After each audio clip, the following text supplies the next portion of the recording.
April 18. தலைப்பு: வசனத்தின் மூலம் பரிசுத்தமாக்கப்படுதல். உம்முடைய சத்தியத்தினாலே அவர்களை பரிசுத்தமாக்கும்.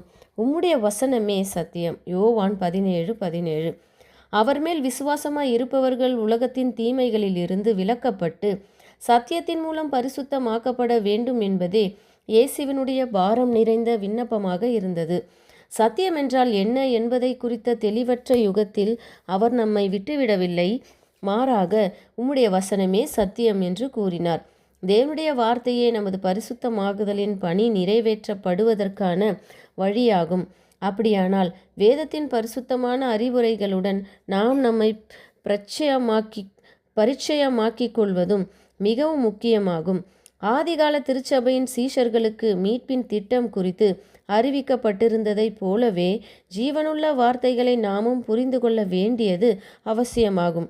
நமது சொந்த அலட்சியமான போக்கின் நிமித்தம் தேவனுடைய வார்த்தையின் கோரிக்கைகளை குறித்து அறியாமையில் இருந்தால் நாம் மன்னிக்கப்பட முடியாதவர்களாக இருப்போம்.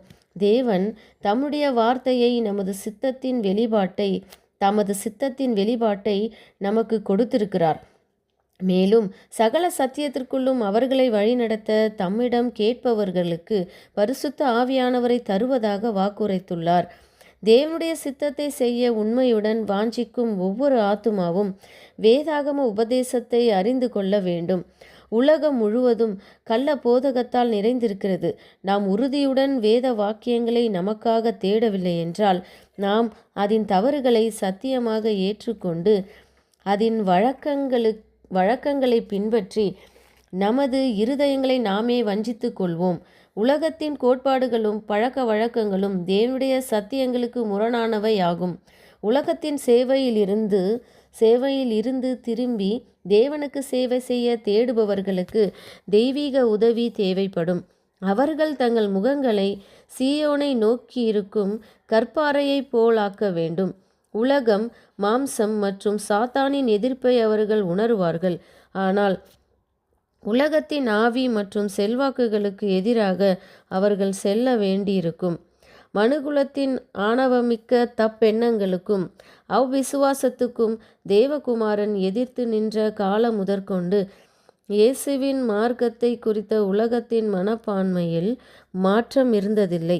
கிறிஸ்துவின் ஊழியர்கள் அதே விதமான எதிர்ப்பு மற்றும் பழி சொல்லின் ஆவியை சந்தித்து அவருடைய நிந்தையை சுமந்து பாளையத்துக்கு புறம்பே அவரிடத்திற்கு புறப்பட்டு போக வேண்டும். கிறிஸ்துவின் ஊழிய பணியானது இணங்க வைக்கும் அற்புதங்களினால் செயல்முறைப்படுத்தப்பட்டது. அவருடைய போதனை ஜனங்களை வியக்க வைத்தது.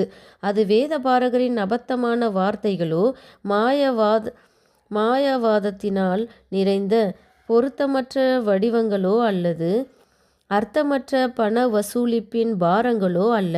மாறாக இருதயத்தின் தேவைகளை சந்தித்த சத்தியத்தின் அமைப்பாகும். அவருடைய போதனைகள் எளிமையாகவும் தெளிவாகவும் மற்றும் முழுமையாகவும் இருந்தன. அவர் உரைத்த நடைமுறை சத்தியங்களில் இணங்க வைக்கும் வல்லமை இருந்தது. அது மக்களின்